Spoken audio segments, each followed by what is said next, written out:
నమస్కారం. టీశాట్ వీక్షకులకి స్వాగతం. తెలంగాణ రాష్ట్ర పబ్లిక్ సర్వీస్ కమిషన్ నిర్వహిస్తున్నటువంటి గ్రూప్ 1 ప్రిలిమ్స్‌లో తెలంగాణ రాష్ట్ర ప్రభుత్వ విధానాలకు సంబంధించినటువంటి అనేక విధానాలను టీశాట్ ద్వారా గతంలో చర్చించడం జరిగింది. ఈరోజు తెలంగాణలో గిరిజనుల యొక్క సంక్షేమానికి సంబంధించి రాష్ట్ర ప్రభుత్వం చేపడుతున్నటువంటి కార్యక్రమాల మీద పరీక్షా కోణంలో ముఖ్యంగా ప్రిలిమ్స్‌లో ఆబ్జెక్టివ్ విధానంలో ఎలాంటి ప్రశ్నలు రావడానికి అవకాశం ఉంది? ఏ అంశాలపైన ప్రధానంగా దృష్టి సారించాలనే విషయాన్ని చర్చిద్దాం. తెలంగాణ రాష్ట్ర ప్రభుత్వము అణగారిన వర్గాల అభ్యున్నతి కోసము, వారి సంక్షేమం కోసం అనేక కార్యక్రమాలు చేపడుతున్నారు. దాంట్లో అట్టడుగున ఉన్నటువంటి గిరిజనుల సంక్షేమానికి పెద్దపీట వేయడం జరిగింది. దానికి 2 ప్రధానమైన అంశాలున్నాయి. దేశవ్యాప్తంగా ఉన్నటువంటి పరిస్థితులు కనుక చూస్తే 2011 జనాభా లెక్కల ప్రకారం చూస్తే తెలంగాణలో మొత్తం రాష్ట్ర జనాభాలో గిరిజన జనాభా 9.08% ఉన్నది. అది ఒక రకంగా ఉమ్మడి ఆంధ్రప్రదేశ్‌లో ఉండేటువంటి జనాభా, ఉమ్మడి ఆంధ్రప్రదేశ్‌లో గిరిజన జనాభా 6.99% ఉండే. అంటే ఇండైరెక్ట్‌గా ఉమ్మడి ఆంధ్రప్రదేశ్‌లో కూడా అత్యధిక మంది గిరిజనులు తెలంగాణ ప్రాంతంలో, తెలంగాణ సెపరేట్ అయిన తర్వాత చూస్తే ఇది చాలా ఎక్కువగా ఉంది. జాతీయ సగటు కంటే కూడా తెలంగాణలోనే గిరిజన జనాభా ఎక్కువగా ఉంది. సో, అందువల్ల రాష్ట్ర ప్రభుత్వం గిరిజనులపైన ప్రధానంగా దృష్టి సారించడానికి ప్రధాన కారణం ఏంటంటే, ఒకటి తెలంగాణ భౌగోళిక స్వరూపం ఉత్తర తెలంగాణ ప్రాంతం అంతా కూడా దట్టమైనటువంటి అటవీ ప్రాంతాలు, కొండ ప్రాంతాలు కాబట్టి గిరిజన సమాజము ఎన్నో కొన్ని వందల సంవత్సరాల నుంచి అక్కడ నివాసం ఉన్నారు. బట్ గతంలో నిజాం కాలంలో గానీ, ఉమ్మడి ఆంధ్రప్రదేశ్‌లో గానీ గిరిజన సంక్షేమానికి ఆశించిన స్థాయిలో వాళ్ళకి సంక్షేమ కార్యక్రమాలు చేపట్టలేకపోవడం వల్ల ఆ వెనుకబాటుతనం నిరక్షరాస్యత కావచ్చు, ఆర్థిక వెనుకబాటుతనం కావచ్చు, విద్యాపరంగా, ఉపాధి పరంగా అనేక అంశాల పరంగా వెనుకబడిపోయారు కాబట్టి వారిని ఆదుకోవాలనేది తెలంగాణ ప్రభుత్వం యొక్క ప్రధాన లక్ష్యంగా పెట్టుకున్నారు. కాబట్టి 2011 జనాభా లెక్కల ప్రకారము తెలంగాణలో గిరిజన జనాభా ఎంత అనే ఒక ప్రశ్న అడిగితే 9.08% అని చెప్పాలి. సో, మొత్తం రాష్ట్ర జనాభాలో దాదాపు 9% ఉన్నారు కాబట్టి మేజర్ వాటాగా ఉన్నది కాబట్టి అది గుర్తుపెట్టుకోవాలి. ఒకసారి కనుక చూస్తే రాష్ట్రాన్ని లేదా దాంట్లో ఉండేటువంటి గిరిజన సమాజాన్ని సమాంతరంగా పరిశీలిస్తే 2011 క్రైటీరియా ఎప్పుడైనా అభ్యర్థులు 2021 జనాభా లెక్కలు వచ్చేంత వరకు పోటీ పరీక్షల్లో 2011 జనాభా లెక్కల్ని మనం ప్రధానంగా పరిగణలోకి తీసుకుంటాం. కాబట్టి అక్షరాస్యత రేటు కనుక చూస్తే మనకి రాష్ట్ర సగటు అక్షరాస్యత 66.54% ఉంటే షెడ్యూల్డ్ తెగల అక్షరాస్యత శాతము 49.79% ఉంది. అంటే చాలా తక్కువగా ఉంది. రాష్ట్ర సగటు కంటే చాలా తక్కువగా ఉంది కాబట్టి వాళ్ళని ఆ విధంగా ఉండాలి. అదేవిధంగా దాంట్లో పురుషుల అక్షరాస్యత 59%, అదేవిధంగా మహిళా అక్షరాస్యత 39% వరకు ఉంది. అంటే ఈ రాష్ట్రంలో అత్యధిక వెనుకబడినటువంటి వర్గంగా గిరిజన మహిళలని చెప్తాం. సో, గిరిజన మహిళల్లో అక్షరాస్యత రేటు 39% ఉన్నది. అంటే దాదాపు వాళ్ళు అంటే ఇంకా 61% ఆఫ్ ది ట్రైబల్ వుమెన్ నిరక్షరాస్యులుగా ఉన్నారు కాబట్టి గిరిజన మహిళల యొక్క సంక్షేమానికి కూడా ప్రభుత్వం ప్రధానంగా అనేక కార్యక్రమాలు చేపట్టే ప్రయత్నం చేస్తున్నది. ఇక ఒకసారి వారి సామాజిక నేపథ్యాన్ని గనుక చూస్తే ట్రైబల్ సంబంధించినటువంటి ఆ సోషల్ బ్యాక్‌గ్రౌండ్ చూస్తే ఆల్మోస్ట్ ఆల్ ప్రభుత్వం గుర్తించినటువంటి తెగలు 32 తెగలున్నాయి. దేశవ్యాప్తంగా అధికారం గుర్తించిన తెగలు 705 ఉంటే తెలంగాణలో 32 తెగలున్నాయి. సో, అది ఒక ఇంపార్టెంట్. అంటే ఒక రాష్ట్రంలో ఇన్ని రకాల తెగలు గుర్తించబడిన తెగలు, గుర్తించబడని తెగలు అనేకం ఉంటాయి. అదేవిధంగా దీంట్లో మనకి ఇంకొక విషయం ఏమిటంటే తెగలు, మళ్ళీ ఆ తెగల్లో అత్యంత వెనుకబడిన తెగలని 2 రకాలుగా ఉంటారు. సో, తెగల పరంగా చూస్తే 705 తెగల్లో 32 తెగలున్నాయి. మళ్ళీ అత్యంత వెనుకబడిన తెగలు దేశవ్యాప్తంగా 75 ఉన్నాయి. ప్రిమిటివ్ ట్రైబల్ గ్రూప్స్ అని పీటీజీలు అంటారు. ఆ 75లో 4 తెగలు తెలంగాణలో ఉన్నాయి. సో, కాబట్టి ఆ రకంగా చూసినా గానీ తెగల పరంగా చాలా వెనుకబడిన తెగలు ఉన్నటువంటి ప్రాంతం కాబట్టి తెలంగాణ రాష్ట్ర ప్రభుత్వము గిరిజనుల యొక్క సంక్షేమానికి పెద్దపీట వేయడం జరుగుతుంది. సో, ముఖ్యంగా ఈ తెగలు వీళ్ళు చాలా వెనుకబడిన తెగల్లో ఎవరు అని అడుగుతారు. మన క్వెషన్స్ అడిగేటప్పుడు ఈ కింది వాటిలో ప్రాచీన గిరిజన సమూహం ఏదని గతంలో అడిగారు. ముఖ్యంగా చెంచుల మీద 2 సార్లు ప్రశ్న అడిగారు. కొండరెడ్లు, చెంచులు, కోలాము, అదేవిధంగా తోటీలు. ఈ 4 రకాల తెగలలో అత్యంత వెనుకబడిన తెగలు తెలంగాణ ప్రాంతంలో అత్యంత వెనుకబడిన తెగ ఏది అని ప్రశ్న అడిగితే మనము ఈ 4 తెగల్లో ఉండేటువంటి లేదా ఈ కింది వాటిలో భిన్నమైనది ఎవరు లేక భిన్నమైనటువంటి గిరిజన సమూహం ఏదన్నప్పుడు ఇందులో ఒక 3 పేర్లు ఇస్తాడు. ఇప్పుడు కొండరెడ్లు, చెంచులు, కోలాంలు ఇచ్చేసి గోండు అని ఇస్తాడు. సో, చాలామంది మనకి గోండు వెనకబడిన తెగ చెప్తాం. కానీ అత్యంత ప్రిమిటివ్ ట్రైబ్ అని చెప్పినప్పుడు దాంట్లో మనం అది గుర్తుపట్టే సందర్భం ఉంటుంది. సో, ఈ 4 తెగలు ప్రభుత్వము బాగా వెనుకబడ్డటువంటి తెగలుగా చెప్పే సందర్భం కాబట్టి అది గుర్తుపెట్టుకోవాలి. ఇక వీళ్ళ యొక్క సమూహం గనుక చూస్తే ఈ 4 వాటి జనాభా చాలా తక్కువ సంఖ్యలో ఉండటం మరొక సమస్య. సో, అదే ఇప్పుడు కోలాము దీంట్లో ఈ వెనుకబడిన తెగల్లో అత్యధిక జనాభా కలిగిన వాళ్ళు కోలాం. చెంచులు 16,000 కోలాములు 44,000 ఉంటే చెంచులు 16,000 కొండరెడ్లు ఓహ్, 1000 తర్వాత తోటి 4,000 వరకు ఉన్నారు. అంటే చాలా తక్కువ సంఖ్యలో ఉన్నారు అటువంటి విషయాన్ని గుర్తుపెట్టి దీంట్లో ఎక్కువ ఎవరున్నారు, తక్కువ ఎవరున్నారనేది మళ్ళొస్తది. ఇక అదే విధంగా చూస్తే మొత్తం గిరిజన జనాభాలో కొన్ని సమూహాలు ఎక్కువ సంఖ్యాపరంగా ఉన్నారు. వారి గురించి కూడా జనరల్ డేటా ఉండాలి. దీంట్లో తెలంగాణలో ఉండేటువంటి గిరిజనుల్లో అత్యధిక సంఖ్యలో ఉన్నటువంటి గిరిజనులు ఔట్ ఆఫ్ 31,00,000 దగ్గర నియర్లీ చూస్తే 20,00,000 బంజారాకు సంబంధించినటువంటి తెగ ఉంటే, సెకండు కోయ, తర్వాత 4,00,000 గోండ్స్ 2.9 ఎరుకల 1.4 పర్దాను 24,000 ముందు ఉన్నటువంటి తెగలేమి బంజారా తర్వాత అత్యధికంగా ఉన్నటువంటి కోయ తర్వాత గోండ్స్ తర్వాత ఎరుకల. సో, ఇది గుర్తుపెట్టుకోవాలి. సో, ఇది ఎందుకు చెప్తున్నామంటే మనకు తుడుం దెబ్బ అనేటువంటి ఒక గిరిజన ఉద్యమం వచ్చినప్పుడు కూడా ఈ జనాభా లెక్కల ప్రకారం చూస్తే ప్రభుత్వం కల్పించేటువంటి అవకాశాలను ప్రభుత్వ విద్య, ఉద్యోగ అవకాశాలను ప్రభుత్వం అందించేటువంటి ఆర్థిక సహాయాన్ని ఈ ఫస్ట్ 2, 3 తెగలు ఏవైతున్నాయో వాళ్ళే పొందుతున్నారు. మనకి 32 తెగలున్నాయి. 32 తెగల్లో 1, 2, 3 తెగలు తప్ప మిగతా తెగలకి ప్రభుత్వపరమైనటువంటి అవకాశాలు అందటం లేదు కాబట్టి గిరిజనుల్లో విభజన ఉండాలి. రిజర్వేషన్ అందరికీ సమానంగా వర్తింపచేయాలి అనేటువంటి ఒక ఉద్యమం కొనసాగుతుంది. ఎట్లయితే షెడ్యూల్డ్ కులాలలో ఏబీసీడీల వర్గీకరణ కోసం ఉద్యమం చేస్తున్నారో అదేవిధంగా గిరిజనుల్లో కూడా అత్యంత వెనుకబడినట్టు ఇప్పుడు చెంచులు, కొండరెడ్లు ఇట్లాంటి వాళ్ళు ప్రభుత్వ పరంగా ఎలాంటి ప్రయోజనం పొందలేకపోతున్నారు కాబట్టి వాళ్ళకు కూడా వాటా ఉండాలి, రిజర్వేషన్ శాతం ఉండాలనేది దీని యొక్క ఉద్దేశ్యం ఇక్కడ జనాభా లెక్కలు తెలుసుకోవడం ద్వారా. ఇక వారికి సంబంధించినటువంటి సంక్షేమంలో ప్రధానంగా ఏ అంశాలపై దృష్టి సారిస్తున్నారు అని చెప్తే వారి యొక్క ఆర్థిక అభివృద్ధి, అదేవిధంగా విద్య, తర్వాత వారి సమస్య ఏమిటి అంటే భూమి సమస్య ప్రధానమైన సమస్య. నిజానికి షెడ్యూల్డ్ కులాలు సామాజికంగా దోపిడీకి గురైతే, షెడ్యూల్డ్ తెగలు ఆర్థికంగా దోపిడీకి గురయ్యారు. కాబట్టి ఆర్థికంగా దోపిడీకి గురైనటువంటి నేపథ్యం ఏమిటంటే వాళ్ళ భూములు కోల్పోయారు, భూములు అన్యాక్రాంతమైనాయి. ప్రభుత్వం ప్రవేశపెట్టిన అటవీ విధానాల వల్ల అడవులపై హక్కులు కోల్పోయినారు. కాబట్టి భూమి, అడవి రెండింటి నుంచి విడిపోయినటువంటి సమాజంగా పడ్డటువంటి సమాజంగా గిరిజనులు ఉన్నారు కాబట్టి ప్రభుత్వం మళ్ళీ ఈ రెండింటిని అందించే విధంగా భూమి అదేవిధంగా అటవీని రెండింటిపైన హక్కులు కల్పించేటువంటి విధంగా అనేక చట్టాలు రూపొందించేటువంటి సందర్భం జరుగుతున్నది. కాబట్టి అభ్యర్థులు గమనించాల్సిందని ఈ క్రింది వాటిలో సామాజికంగా దోపిడీకి గురైన వర్గం ఏది అంటే షెడ్యూల్డ్ తెగలు. సామాజికంగా దోపిడీ అంటే షెడ్యూల్డ్ కులాలు, ఆర్థికంగా దోపిడీ అంటే షెడ్యూల్డ్ తెగలు. ఈ 2 పదాలు గుర్తుపెట్టుకోవాలి. సామాజికంగా దోపిడీకి గురైనారు, సామాజికంగా అసమానతలను ఎదుర్కొన్నారు అంటే సమాజంలో భాగంగా భారతీయ సమాజంలో భాగంగా ఉన్నటువంటి వాళ్ళు షెడ్యూల్డ్ కులాలు అంటరాని వాళ్ళు దళితులు కాబట్టి ఆ విషయం గుర్తుపెట్టుకోవాలి. అట్లా కాకుండా భారతీయ సమాజంతో సంబంధం లేకుండా ఈ భారతీయ సమాజానికి బయట ఉన్నటువంటి సమూహం గిరిజన సమూహము ఇవి సామాజిక వ్యవస్థతో సంబంధం లేదు కాబట్టి వాళ్ళు నష్టపోయింది ఎట్లా అంటే ఆర్థికంగా నష్టపోయారు, భూమి పరంగా, అడవి పరంగా రెండింటి పరంగా నష్టపోయినారు. కాబట్టి మనకి ప్రభుత్వం దృష్టి అంతా కూడా గిరిజనులకు భూమిపై అదేవిధంగా ఆస్తులపై హక్కులు కల్పించడంపైనే సారిస్తుంది. ఇక దీనికి సంబంధించి మనము తెలంగాణలకు సంబంధించినటువంటి ట్రైబల్ వెల్ఫేర్కి సంబంధించినటువంటి కొన్ని ముఖ్యమైనటువంటి అంశాలు చూసుకోవాలి.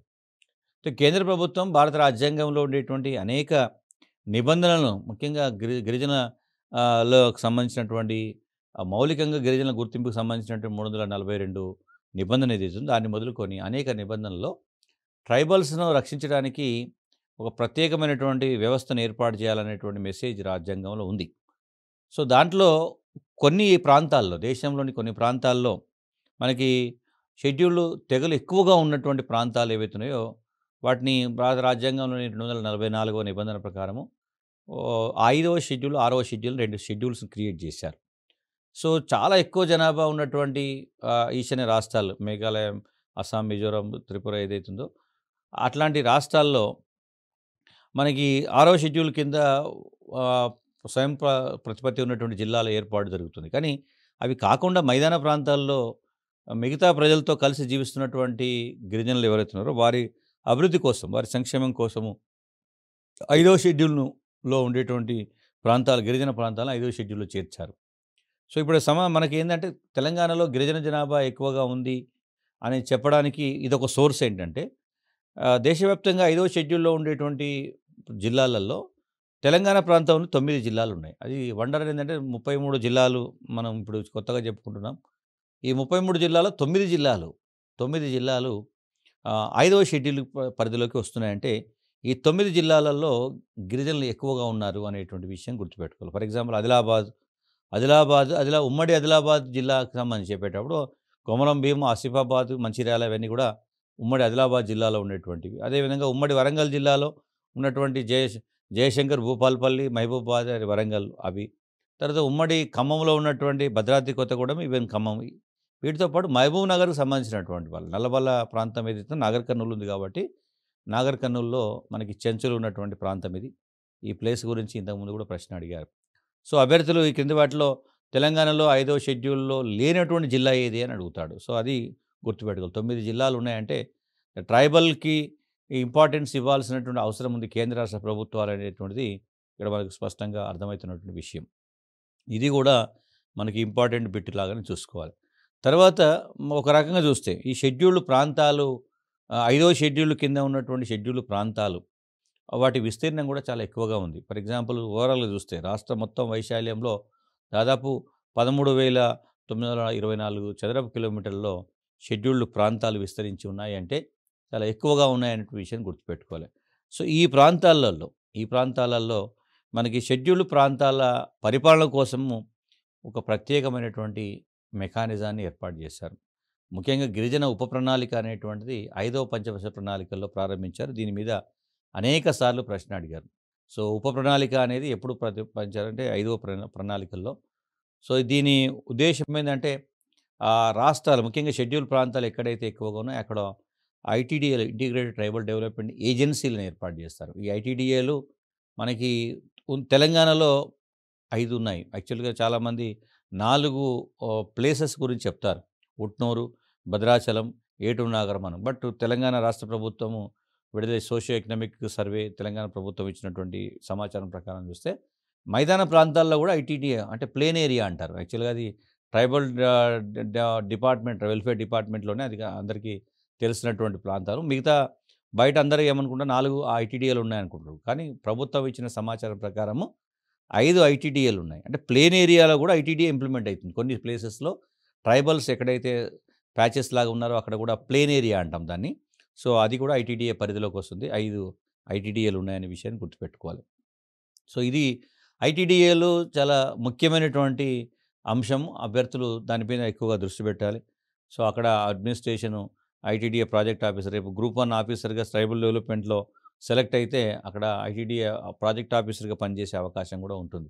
డైరెక్ట్ ఐఏఎస్ ఆఫీసర్‌లను కూడా అక్కడ అపాయింట్ చేయడం జరుగుతుంది. సో, అది సెంట్రల్ గవర్నమెంట్ కంట్రోల్‌లోనే అడ్మినిస్ట్రేషన్ అంతా జరుగుతుంది. రాష్ట్ర ప్రభుత్వం కూడా దాంట్లో. సో, ఈ ఐటీడీఏలు ఉన్నటువంటి ప్రాంతాల్లో గవర్నరు రోల్ కూడా ఎక్కువగా ఉంటుంది. ఇక్కడ ఆస్తుల యొక్క క్రయ విక్రయాలు నిషేధం ఉంటుంది. సో, ప్రభుత్వ నిర్ణయాలన్నిటిలో కూడా గవర్నర్ యొక్క ఆమోదం తప్పనిసరిగా ఉంటుంది. ఈ ప్రాంతాల్లో ఏవైనా యాక్టివిటీస్ చేయాలన్నప్పుడు అక్కడ కండిషన్స్ ఉంటాయనే విషయాన్ని గుర్తుపెట్టుకోవాలి.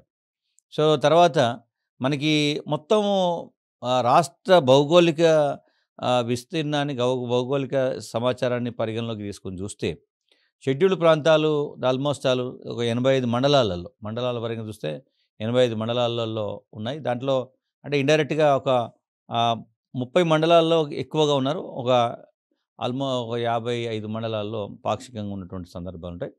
అదేవిధంగా షెడ్యూల్డ్ గ్రామాలు ఏదైతే గిరిజన గ్రామాలంటాం. మనకి ఇప్పుడు 12,000 గ్రామ పంచాయతీలు ఉంటే దాంట్లో దాదాపు 1174 కనబడతాయి. అదేవిధంగా అంటే షెడ్యూల్డ్ గ్రామాలు ఆల్మోస్ట్ ఆలు ఆవాస ప్రాంతాలు చిన్న చిన్న హామ్లెట్సు, చెంచుగూడెంలు, కోయ గూడెంలు లేదా గోండ్ల గూడెంలు ఇవన్నీ కలిపితే అట్లాంటి హామ్లెట్స్ ఆవాస ప్రాంతాలు తీసుకుంటే ఓవరాల్‌గా ట్రైబల్ హామ్లెట్స్ అంటాం. అలా ఎలా ఉంటాయంటే ఫర్ ఎగ్జాంపుల్ ఒక 5 కుటుంబాలు లేదా 10 కుటుంబాలు కలిసి కూడా ఒక గూడెంలాగా ఉంటుంది. అలాంటివి మొత్తం రాష్ట్రంలో దాదాపు మనకి 8,701 ఉన్నట్టు గుర్తించడం జరిగింది. అంటే దీని ఉద్దేశ్యం ఏమిటి అంటే తెలంగాణ రాష్ట్రంలో తెగలు అనేక ప్రాంతాల్లో విస్తరించి ఉన్నారు అనేటువంటి విషయం దీనిలో స్పష్టంగా అర్థమవుతుంది. సో, దీంట్లో మనకి కొన్ని ముఖ్యమైనటువంటి డెవలప్‌మెంట్స్ ఏంటి? గిరిజన సంక్షేమానికి సంబంధించి రాష్ట్ర ప్రభుత్వం యొక్క వ్యూహం ఏమిటి? స్ట్రాటజీ ఏమిటి? అనేటువంటిది చూసినప్పుడు ఒకటి అంటే రీసెంట్‌గా చిన్న డెవలప్‌మెంట్స్ మీద క్వెషన్స్ అడుగుతున్నారు. ఇప్పుడు కొమరం భీము స్మారక స్తూపము, అదేవిధంగా గిరిజన మ్యూజియం ఏదైతే ఉందో అది జోడేఘాట్ వద్ద ఏర్పాటు చేశారు. కాబట్టి దాని మీద జోడేఘాట్ ఎక్కడ ఉంది అనేది ఒకసారి అడిగారు. కొమరం భీం అంటే జోడేఘాట్‌లో ఎవరి స్తూపం ఉంది? లేదా కొమరం భీం స్మారక స్తూపాన్ని ఎక్కడ ఏర్పాటు చేసినారు? ఇది అడిగినటువంటి సందర్భం. అంటే గోండు ఉద్యమానికి నాయకత్వం వహించినటువంటి గిరిజన నాయకుడు, జల్ జంగిల్ జమీన్ అనేటువంటి నినాదాన్ని ఇచ్చినటువంటి గిరిజన నాయకుడు, నిజాం ప్రభుత్వానికి వ్యతిరేకంగా పోరాటం చేసినటువంటి గిరిజన నాయకుడిని దృష్టిలో పెట్టుకొని మనకు చాలాసార్లు ప్రశ్నలు కూడా పదే పదే రిపీటెడ్‌గా వస్తున్నాయి కాబట్టి, ఆ జోడేఘాటు దగ్గర ఆయన స్తూపం ఉంది కాబట్టి దాని మీద గుర్తుపెట్టుకోవాలి. అదేవిధంగా మనకి అక్కడే ఈ గిరిజన సాంస్కృతిక కేంద్రాన్ని, పర్యాటక కేంద్రాన్ని కూడా డెవలప్ చేస్తున్నారు. సో, అది ఒకటి వే ఈ రీసెంట్‌గా వచ్చిన ఒక బిట్ అది కాబట్టి అది గుర్తుపెట్టుకోవాలి. ఇంకా మరొక ముఖ్యమైన విషయం ఏంటంటే షెడ్యూల్డ్ తెగలు నివసిస్తున్నటువంటి ప్రాంతాల్లో పరిపాలన అంతా కూడా గిరిజన సంస్కృతి, సంప్రదాయాల ప్రకారం జరుగుతున్న సందర్భం ఉంటది. సో, కాబట్టి 73వ రాజ్యాంగ సవరణ గిరిజన ప్రాంతాలకి ప్రత్యక్షంగా అప్లై చేయలేను కాబట్టి ఈ సందర్భంలో 1996లో షెడ్యూల్డ్ ప్రాంతాలకి పంచాయతీ వ్యవస్థను విస్తరించేటువంటి ఒక చట్టాన్ని తీసుకొచ్చారు. సో, పెసా చట్టం అంటాం. Panchayati extension in scheduled areas act 1996 ఇది కూడా గతంలో అడిగాడు. కాబట్టి దీంట్లో ముఖ్యమైనటువంటి అంశం ఏందంటే వాళ్ళకి గిరిజన ప్రాంతాల యొక్క పరిపాలన అనేది ప్రత్యేకంగా ఉంటుంది. ఒకప్పుడు గిరిజన రాజ్యాలు ఉండేవి. తర్వాత ప్రభుత్వాలు ఆ ప్రాంతాలని డైరెక్ట్‌గా పరిపాలించే ప్రయత్నం చేసినప్పుడు స్థానికంగా ఉండేటువంటి అనేక అంశాలను పరిగణలోకి తీసుకోవాలి అనే ఉద్దేశ్యంతో మనకి వారికి స్వయం పాలన కొంతమంది అటానమస్ కలిగించాలి. గిరిజనుల ప్రయోజనాలకి వాటిని రక్షించాలి. వారికి ఉండేటువంటి వ్యవస్థను, సంస్కృతిని, సమాజాన్ని పరిగణలోకి తీసుకొని ప్రభుత్వ విధానాలు రూపొందించాలనేటువంటి సందర్భము మనకి ఈ పెసా చట్టం ద్వారా స్పష్టంగా అర్థమవుతుంది. సో, దీంట్లో గ్రామాలు, ఇతర గిరిజన ప్రాంతాలు ఎందుకు అంటే ఈ చట్టం ఎక్కడెక్కడ ఇంప్లిమెంట్ అయితుంది, గిరిజన సమాజం ఎక్కడెక్కడ విస్తరించి ఉంది అనేటువంటి విషయాన్ని చూస్తే దాదాపు 85 షెడ్యూల్డ్ ఏరియాస్ మండలాలున్నాయి.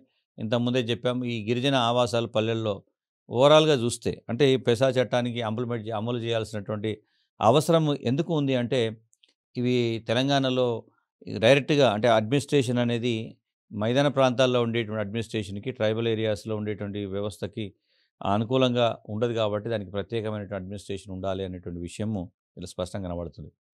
సో, ఒక దాన్ని దృష్టిలో పెట్టుకొని 1996లో వచ్చినటువంటి అంశాన్ని దృష్టిలో పెట్టుకొని తెలంగాణ ప్రభుత్వము ముఖ్యంగా 2016లో కొత్త జిల్లాల ఏర్పాటు సందర్భంగా, ఆ తర్వాత కొత్త మండలాల ఏర్పాటు, కొత్త గ్రామ పంచాయతీల ఏర్పాటుకు సంబంధించి చేసినటువంటి ప్రయత్నాలలో ముఖ్యంగా అతిపెద్ద సాహసం ఏమిటంటే గిరిజన తండాలు ఏవైతే ఉన్నాయో వాటన్నింటిని కూడా గ్రామ పంచాయతీలుగా మార్చడం అనేది అతిపెద్ద బహుశా దేశంలో ఏ రాష్ట్ర ప్రభుత్వం కూడా ఇంత సాహసం చేసి ఉండకపోవచ్చు. ఎందుకంటే చిన్న చిన్న విలేజ్ 500 జనాభా, మినిమం 500 జనాభా అంతకంటే ఎక్కువ ఉంటే అందరినీ కూడా ఆ తండాను గ్రామ పంచాయతీగా చేయడం అనేది ఒక పెద్ద సాహసమైనటువంటి చర్య. వాడు తెలంగాణ ప్రభుత్వము నూతన పరిపాలనా వ్యవస్థను వెలుగులోకి తీసుకొచ్చినటువంటి సందర్భంలో తండాలన్నింటిని కూడా గ్రామ పంచాయతీలుగా మార్చడం. సో, ముఖ్యంగా ఎస్పెషల్లీ ఎక్కడైతే 100కు 100% ఎస్టీ జనాభా ఉందో, షెడ్యూల్డ్ తెగల జనాభా ఉందో వాటన్నింటిని కూడా గ్రామ పంచాయతీలుగా దాదాపు 1126 పడ్డాయి. అదేవిధంగా షెడ్యూల్డ్ ఏరియాలో దాదాపు 1311 అంటే ఓవరాల్‌గా చూస్తే అంటే మనకి గిరిజన తండాలన్నింటిని కూడా గ్రామ పంచాయతీలుగా మార్చినటువంటి సందర్భం కనబడుతుంది. సో, ఈ రకంగా చూస్తే తెలంగాణలో మొత్తం ఎస్టీ జనాభా ఉండేటువంటి పంచాయతీలు మరి దాంట్లో ఇంకా వేరే వాళ్ళు ఎవరు ఉండకుండా కంప్లీట్‌గా ఎస్టీ వాళ్ళు ఉన్నదే 2637 గ్రామాలు. అంటే అవి 100కి 100% గిరిజనులు ఉన్నటువంటి గ్రామాలు. కాబట్టి అడ్మినిస్ట్రేషన్‌లో పెసా చట్టానికి అనుగుణంగా తెలంగాణలో గ్రామ పంచాయతీ వ్యవస్థలో అట్టడుగున ముఖ్యంగా అణగారిన వర్గాలుగా పరిగణించబడుతున్నటువంటి గిరిజనులు స్వయం పాలన ఆ ప్రాంతాన్ని వారే పరిపాలించి ఒకప్పుడు గిరిజన రాజ్యాలు ఉండేవి. కాబట్టి గోండు రాజ్యము ఇట్లాంటి సందర్భాలు ఉన్నప్పుడు కోయ రాజ్యం వాళ్ళు గిరిజనుల చేత అంటే గిరిజనేతలు వారిని పరిపాలించడం వల్ల వాళ్ళ సమస్యలకు పరిష్కారం దొరకటం లేదు. కాబట్టి చిన్న ప్రాంతాలు అయినప్పటికీ వాటికి స్వయం పాలన ఆ ప్రాంతాన్ని వాళ్ళే పరిపాలించుకునేటువంటి ఒక ప్రత్యేక అవకాశాన్ని ఈ కొత్త గ్రామ పంచాయతీల ఏర్పాటు ద్వారా సాధ్యమైన సందర్భాన్ని గుర్తుపెట్టుకోవాలి. సో, అదేవిధంగా మనకి ఇతర గ్రామాల్లో ఒకవేళ ఇదో 100% 100% ఉన్నటువంటి సందర్భాల్లో ఇలా చూస్తే, కొన్ని సందర్భాల్లో ఇతర జనాభా కూడా ఆ తండా అంటే ఆ జనాభా ఆహ్, తండా జనాభా అంతా గ్రామ పంచాయతీలో భాగంగా ఉంటుంది. ఒక వార్డులాగా ఉన్నటువంటి సందర్భం ఉంటుంది. సో, మొత్తం మీద అట్లా వాళ్ళకి ప్రపోర్షన్‌గా చూస్తాం. మొత్తం గ్రామ పంచాయతీలో ఎస్టీ జనాభా ఎంత ఉంది అంటే తండా సెపరేట్‌గా ఉంటుంది. బట్ ఆ జనాభా గ్రామ జనాభా చేసినప్పుడు ఎస్టీలకు ప్రపోర్షనేట్‌గా రిజర్వేషన్ ఇస్తారు. ఎంత జనాభా ఉంటే అంత ఇస్తారు. అట్లా మొత్తం మీద చూస్తే దాదాపు 3400 గ్రామ పంచాయతీలకు వాళ్ళు సర్పంచ్‌లు అయ్యేటువంటి అవకాశం వచ్చేసింది. ఇది అడ్మినిస్ట్రేషన్ పరంగా జరిగినటువంటి మార్పు. ఈ కింది వాటిలో గిరిజన ప్రాంతాల పరిపాలనకు సంబంధించి తెలంగాణ ప్రభుత్వం చేపట్టినటువంటి నూతన కార్యక్రమం ఏందంటే, ముఖ్యంగా తండాలన్నింటిని కూడా గ్రామ పంచాయతీలుగా మార్చడం అనేది, స్వయం పాలన అందించడం అనేది ఇందులో ముఖ్యమైనటువంటి సందర్భంగా చెప్పాలి. ఇక రెండవది విద్యకు సంబంధించిన విషయం. అంటే మనకి ఎగ్జామ్స్‌లో ఒకటి పరిపాలనకు సంబంధించినటువంటి విషయం మీద అడగవచ్చు. రెండవది విద్యకు సంబంధించినటువంటి విషయం మీద కూడా ప్రశ్నలు అడగడానికి అవకాశం ఉంది. సో, ఆల్మోస్ట్ ఆల్ ఇక్కడ గమనించాల్సిందేంటంటే తెలంగాణలో గిరిజనులు అత్యంత వెనుకబడ్డారు అని పదం ఏదైతే దాన్ని ఆహ్, పూర్తిగా రూపుమాపాలనే ఉద్దేశ్యంతో గిరిజన విద్యార్థుల కోసం మనకి ముఖ్యంగా ప్రతి ఒక్కరు కూడా వాళ్ళు రెసిడెన్షియల్ విద్యను పొందే విధంగా గురుకుల వ్యవస్థను తెలంగాణ ప్రభుత్వము ప్రతిష్టాత్మకంగా నిర్వహిస్తున్నది. సో, ఎస్పెషల్లీ వీళ్ళు అంతర్జాతీయ స్థాయిలో ఉపాధి పొందేటువంటి అవకాశాన్ని దృష్టిలో పెట్టుకొని ఆంగ్ల మాధ్యమములు ఇంగ్లీష్ మీడియంలోనే విద్యా బోధన అందించాలనేటువంటిది ప్రభుత్వ నిర్ణయం కాబట్టి అది ముఖ్యమైనటువంటి నిర్ణయంగా చేయాలి.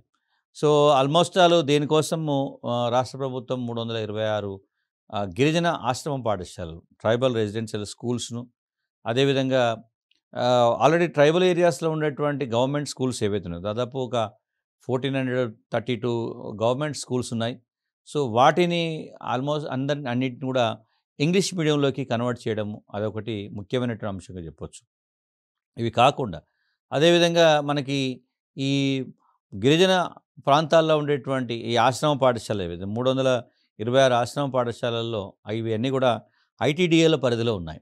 మనం చెప్పినటువంటి 5 ఐటీడీఏల పరిధిలో ఉన్నటువంటి వాటిలో ఆల్మోస్ట్ ఆల్ ఆహ్, ఆహ్, ఫస్ట్ క్లాస్ నుంచెల్లి అప్ టు 8థ్ వరకు అంటే ఆల్రెడీ ముందున్నటువంటి ఒక 2 తరగతులు బయటికెళ్తారు కాబట్టి, అవి కాకుండా స్టార్టింగ్ ఇప్పుడంతా కూడా అంతా ఇంగ్లీష్ మీడియంలోనే ఇంగ్లీష్ ఆహ్, ఎడ్యుకేషన్ అందించాలనేటువంటి ప్రభుత్వ నిర్ణయం కాబట్టి, రాబోయే రోజులలో నెక్స్ట్ ఒక దశాబ్ద కాలం తర్వాత చూస్తే, సో, వీళ్ళందరూ కూడా మళ్ళీ బయటికి ప్రొడక్టివ్‌గా ఇంగ్లీషు భాషతో ఉండేటువంటి గిరిజన విద్యార్థులు బయటకొస్తారు కాబట్టి, వాళ్ళకు ఏదో ఒక దగ్గర ఉపాధి లభించేటువంటి అవకాశం ఉంటుంది. అది గుర్తుపెట్టుకోవాలి. అయితే ఇంకొక విషయం ఏందంటే, అలా అని చెప్పి వాళ్ళ గిరిజన సమాజం యొక్క సంస్కృతి, వాటి భాష, వారికి కాపాడేటువంటి ఉద్దేశ్యంతో సో, ఫస్ట్ ప్రాథమిక విద్యను మాతృభాషలో అందించాలనేటువంటి నిబంధన ఏదైతే ఉందో దానికి అనుగుణంగానే వాటిని కొనసాగిస్తున్నారు. కొన్ని సందర్భాల్లో ముఖ్యంగా కోయ, గోండు, కోలాం, బంజారా లాంటి వారికి ఏదైతే ఉందో వాళ్ళ మాతృభాషలోనే ప్రాథమిక విద్యను ఏదైతే లిపి ఉన్నటువంటి ఉన్నాయో వాటికి సంబంధించినటువంటి ఆ విద్య మాత్రము ప్రాథమిక భాషలోనే మాతృభాష ఏదైతే మాతృభాష అంతా కూడా ప్రాథమిక భాషలోనే కొనసాగించే ప్రయత్నం చేస్తున్నారు. సో, తర్వాత దీంట్లో మనకి కొన్ని ఇప్పుడు చెప్పినటువంటి 326 ఆ ట్రైబల్ స్కూల్స్‌లలో వాళ్ళు బాగా వెనుకబడి ఉంటాయి. పర్టిక్యులర్‌లీ వల్నరబుల్ ట్రైబ్స్ అంటాం. ఇప్పుడు ఇందాక మనము ప్రాచీన గిరిజన తెగలు పీటీజీలు ఏవైతే చెప్పామో, ఈ కొండరెడ్లు కాబట్టి కోలాము, చెంచులు ఇట్లాంటి తోటీలు. సో, వాటిలో వారి కోసం ప్రత్యేకంగా మరొక 10 వాళ్ళని పర్టిక్యులర్‌లీ వల్నరబుల్ ట్రైబ్స్ కోసము ఒక ఇది కొనసాగుతున్న సందర్భం.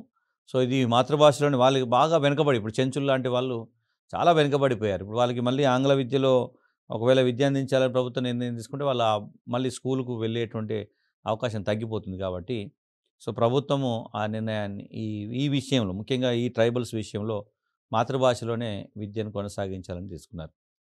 సో, తర్వాత దాదాపు ఈ మొత్తం పాఠశాలలో 80,000 మంది విద్యార్థులు విద్యను పొందుతున్నటువంటి సందర్భం ఉంది.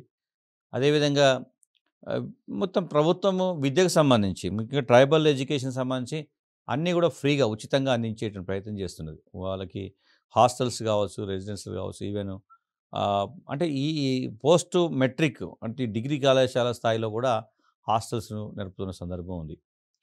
దానికోసము మనకి కొన్ని గిరిజన సంక్షేమానికి సంబంధించినటువంటి ఇవి ఆహ్, ప్రాథమిక దశలో, మాధ్యమిక దశలో, ఉన్నత దశలో అన్నిటిలో కూడా ప్రభుత్వము అన్నిటికీ ఇస్తుంది. అదేవిధంగా ఇప్పుడు గురుకులం అనేటువంటి Telangana tribal welfare residential education institutions ద్వారా కొన్ని ప్రత్యేకమైనటువంటి విద్యా సంస్థలను దాదాపు 188 విద్యా సంస్థలు నిర్వహిస్తున్నారు. సో, దీంట్లో అంటే ఇవన్నీ కూడా గిరిజన పిల్లలకు నాణ్యమైనటువంటి విద్యను అందించడం కోసము కొన్ని కాన్సెప్ట్ ఫర్ ఎగ్జాంపుల్ 2020లో ప్రభుత్వము ఏకలవ్య ఆదర్శ గురుకుల పాఠశాల సొసైటీని ఈఎంఆర్ఎస్‌ను అంటే ఈ ఏకలవ్య ఆదర్శ గురుకుల పాఠశాల సొసైటీ అనేది బాగా వెనుకబడిన ట్రైబల్స్‌లో వారి యొక్క అంటే బ్యాక్‌గ్రౌండ్ దృష్టిలో పెట్టుకొని క్వాలిటీ ఎడ్యుకేషన్ ఇవ్వాలనే ఉద్దేశ్యంతో ఏర్పాటు చేశారు. అట్లా అదే విధంగా ఇప్పుడు ప్రస్తుతం 23 ఏకలవ్య ఆదర్శ గురుకుల పాఠశాలలు ప్రస్తుతం కొనసాగుతున్నాయి. వీటిలో ట్రైబల్ మోడల్ స్కూల్స్ ఉన్నాయి, స్పోర్ట్స్ స్కూల్స్ ఉన్నాయి, సైనిక స్కూల్స్ ఉన్నాయి. సో, అన్నీ ఇప్పుడు ఒక్కొక్క దగ్గర అంటే ఒక్కొక్క జిల్లాల నేపథ్యాన్ని బట్టి అక్కడ వాళ్ళు ఏర్పాటు చేశారు. జిల్లాల వారికి కూడా మనకి ఎక్కడెక్కడ ఉన్నదనేది కూడా ఒక ఇంపార్టెంట్. తర్వాత కొన్ని విద్యతో పాటుగా వాళ్ళకి కల్చరల్ యాక్టివిటీస్ గానీ, తర్వాత స్పోర్ట్స్‌లో కూడా ఈ శిక్షణ ఇచ్చేటువంటి అవకాశం. తర్వాత బెస్ట్ అవైలబుల్ స్కూల్స్ పథకాన్ని పెట్టేసి, ముఖ్యంగా నాణ్యమైన విద్యను అందించి వారిని ఉన్నతమైనటువంటి విద్యలో ముఖ్యంగా ఐఐటీలో లేకపోతే అంతర్జాతీయ స్థాయి విద్యా సంస్థలు ఎంపికయ్యే విధంగా విద్యా ప్రమాణాలు పెంచే విధంగా కృషి చేస్తున్న సందర్భం ఉంది. సో, అట్లా దానికి ఒక సొసైటీని ఏర్పాటు చేశారు. తర్వాత సైనిక స్కూలును కూడా వరంగల్ నర్సంపేట దగ్గర ఖానాపూర్‌లో ఏర్పాటు చేశారు. సో, ఇవన్నీ కూడా సైన్యంలో కూడా ఈ గిరిజనులు చేరే విధంగా వాళ్ళకి దేశ రక్షణలో కూడా భాగస్వాములయ్యే విధంగా అది ఇవ్వడం అనేది గుర్తుపెట్టుకోవాలి. సో, అట్లా ఈ దగ్గర అంటే మనకి 2, 3 విషయాలను అభ్యర్థులు ప్రధానంగా గుర్తుపెట్టుకోవాలి.